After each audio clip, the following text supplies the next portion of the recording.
everybody. Nice hat. You've talked before about your affinity for Matthew Stafford. Yep. What do you admire about his game, and when did you kind of first, choosing him as a guy to emulate? So it really started watching Megatron. Obviously, getting triple covered and stuff like that. And then I got a little older and kind of realized how good Matthew Stafford is at his job. And so I think that started at a young age, but it originally started watching and I guess seeing the highlights of Megatron. And then what about Stafford's game? Do you really? Yeah, he out first. I'd say he controls the game. As a quarterback, he knows how to get in and out of things efficiently. He knows where people are going to be. He knows where the defensive players are going to be, so he can move them on a string. And so watching him be able to move defenders, be able to move and maneuver in the pocket and still deliver. Some nice passes down the field, or even just getting the ball to your back and allowing him to go to work. Keeping the ball in play and a bunch of different arm angles and things like that. So he's been doing it for a while, and so watching someone like that's had the success that he's had, they want to learn from that. So it's gonna be exciting to go against him. Coming out of Sunday, you expressed the need for constant communication as this offense tries to find itself. What does that require from you, and what do you hope that looks like from the group at large as you guys figure this thing out early? Yeah, so it first starts with me. Being able to be a better communicator to the coaches, the players, and things like that. About I guess I would say a little bit more things that I like a little bit more for certain situations, or being a little bit more communicative and talking to those guys that are out there. With us, what they're seeing, and things like that, and then you'll get to the sideline and being able to handle things properly on the sideline and understand that we have another drive, we have this and that when we're in practice, when we're in throughout the week and things like that, in our off time throughout the week, making sure we communicate properly to make sure that we're running things that work well with us, myself included in that, and things that that we may have had too many reps on, or routes or things like that over these past 3 or 4 months of being here. That we communicate that, and just making sure we're running things that we're all comfortable with, that are obviously good plays that work well against the other team, but more importantly, things that we know and that we feel comfy running. Has Shane asked you for that input, or does that have to come from you? Yeah, so Shane and I have talked about it. We've talked about it throughout the weeks, but just been a little bit more in depth, I would say, is what we've kind of come to after this past game. Been a little bit more in depth about it. I would say is the kind of the adjustment we've made since after this last game. Is it hard to feel comfortable doing that as a rookie? No, I wouldn't say it's uncomfortable. He has to call the plays, and I have to go out there and execute. We have alerts and stuff like that that I can change, and route concepts that I can change depending on whatever case may be. But he does have to call them, and I also have to go out there and execute. So to be able to go out there and make decisions in split seconds, hesitation and being not being decisive. I think that leads into the first part about it, is not being comfy. And so for certain plays or whatever case may be, or certain routes, I think that's the biggest thing. And so me being able to communicate with him is important. I understand that, and I have to do it consistently. What encourages you most about where the offense is right now? Yeah, I think we're constantly getting better. I think there's a lot of new, as we all know, wide receivers, running backs and quarterback, and a few offensive linemen, and all these different parts and things like that. And us constantly having the encouragement mindset, but also the positivity that we see on the actual film. If you actually watch it, and not get into all the emotions of the game,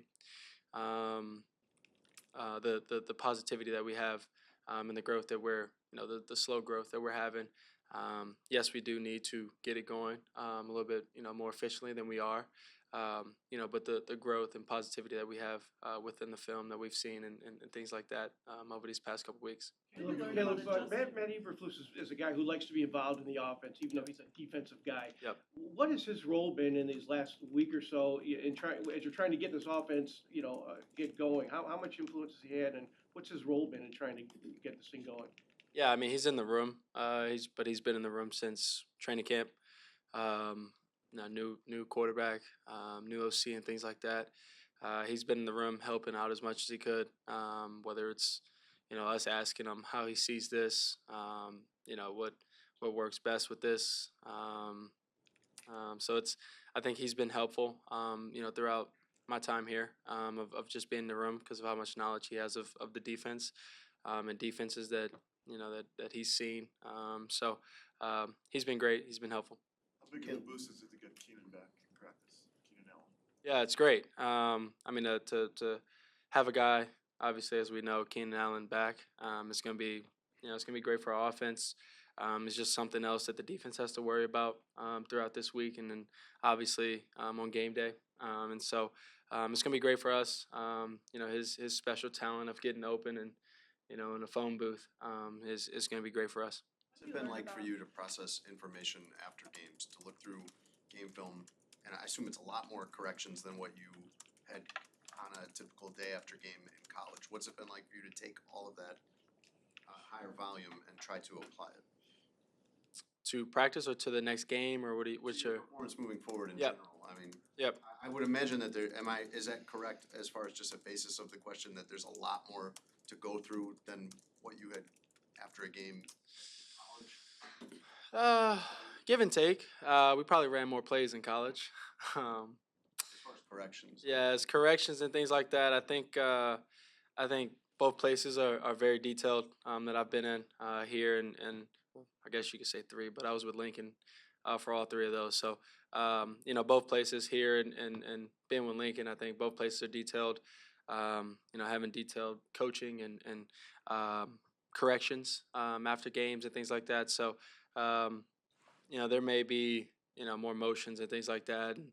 But other than that, I think both places are well coached. I think both places are detail oriented, and I think for me, taking the information and the constant growth throughout the season is really important for me. One, in my career, and then two, for Chicago Bears.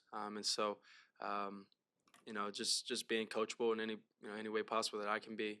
Want to be coached, being coached. Want the details each week, and so just have to go out there and execute, do my job, and help the Chicago Bears win games. Who said after, or just like in terms of like how fast you're processing and what the protection can execute is a work in progress. What can you do from your perspective to get those two in sync? Yeah, one I can keep communicating to the offensive line, and positivity, constructive criticism, things like that to them, and then how I am maybe in the pocket, how I feel about certain things in the pocket, so they just have it in mind when they're conscious, and then that's a cool thing about football is that everything is a work in progress. We all haven't been together for 2-3 years, and so to get in a live battle with these guys and go out there and fight with them is really important for I think the confidence of all of us to get up after a bad play, go and celebrate with them after a good play. I think those things. I think those things go a long way, and then off the field wise, hanging out with them, being with them, I think it builds a connection throughout the year, and I think it's going to keep growing. You were pretty surprised on Sunday when we told you threw the ball 52 times. Yep. But as you guys try to get the running game going, do you have to kind of fight the feeling that you have to put this entire offense on your shoulders until you can run the ball effectively? No, I don't fight any feelings of that. I'm more of a guy that, and I said this. I was talking to Shane this morning. And like I just said before, communication wise, just talking to him this morning, it was like, if I got to throw the ball 50 times, I got to throw the ball 50 times. But if we're in a flow and we're running the ball, we're getting 4 yards a pop on the play and things like that. Let's keep handing the ball off to our running backs and let them be special. So like I said, like I said on Sunday after the game, whatever it takes to win the game is what I'm going to do and what I'm happy to do. It's what I'm here to do. Is win games, and so we got to get it going. Got to get the offense going. Got to get the run game going and things like that. I got to be better. Would not turn the ball over. And a lot more. So we're gonna be better.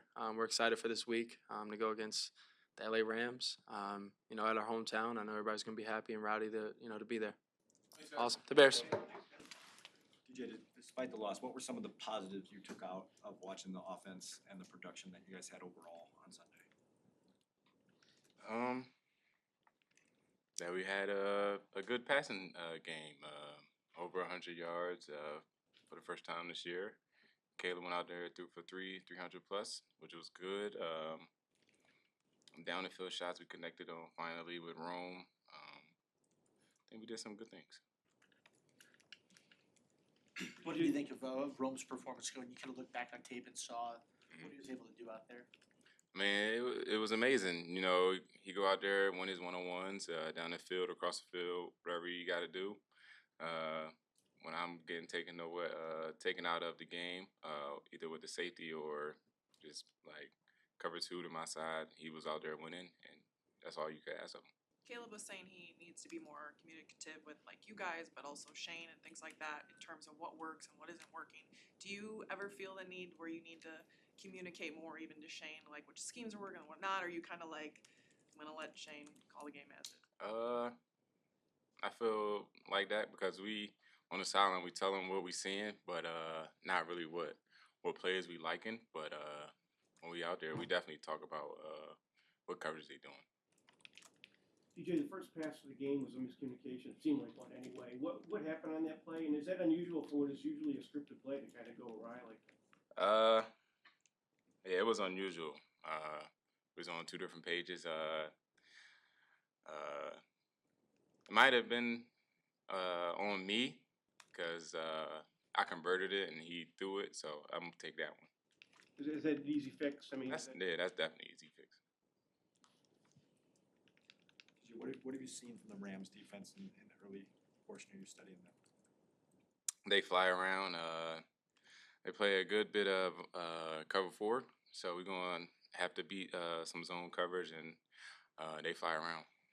They've given up some big days to receivers. Does that make your eyes open a little bit when you see other guys have some productivity? It does, but it's always the case when your team go out there and they become the Monstars, and it's like it didn't look the exact same on film. DJ, what have you learned about Caleb as he's handled some of the ups and downs of the early part of the season? He's been good. I can see growth week in and week out, even though the losses can hide some of it, but he's been good. Where have you seen that growth the most? Confidence, even with a loss, he's taking away the positive of the loss, and he wants to bounce back and figure out what he can do better for the team, for himself, just to keep growing. What did you see click for Rome on Sunday? Shoot, I don't know. I was happy for him.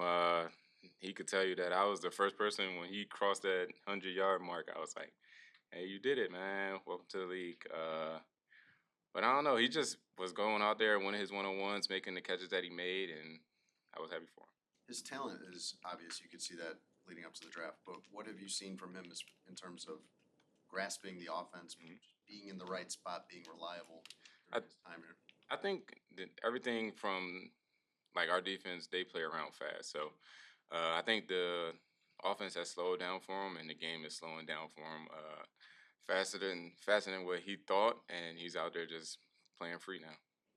Because obviously have a bunch of playmakers on offense into this passing game, but when you get everybody together, you get Keenan back in this mix, how do you guys complement each other? How does this offense and passing game flow as one?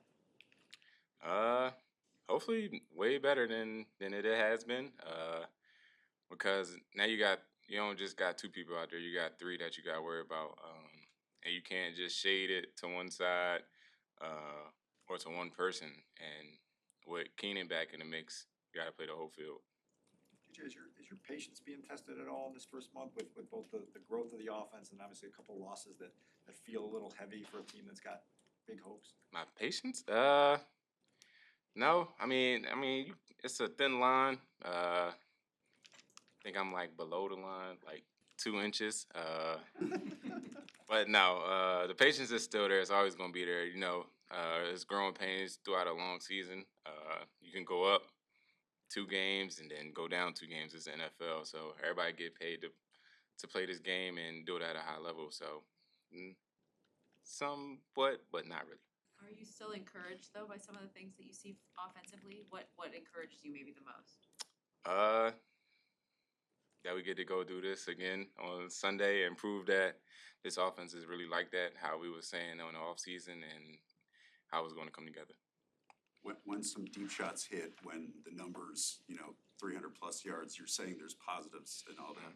How much of it is you just kind of need to see it happen to unlock it? Oh, once you see it happen, once it's like shooting a basket, You make it, the rest of them just gonna be automatic. Now we just gotta keep them going back to back to back. So after we hit one, we can't just settle for that one. Somebody else gotta go out there and make that play too. Thank you.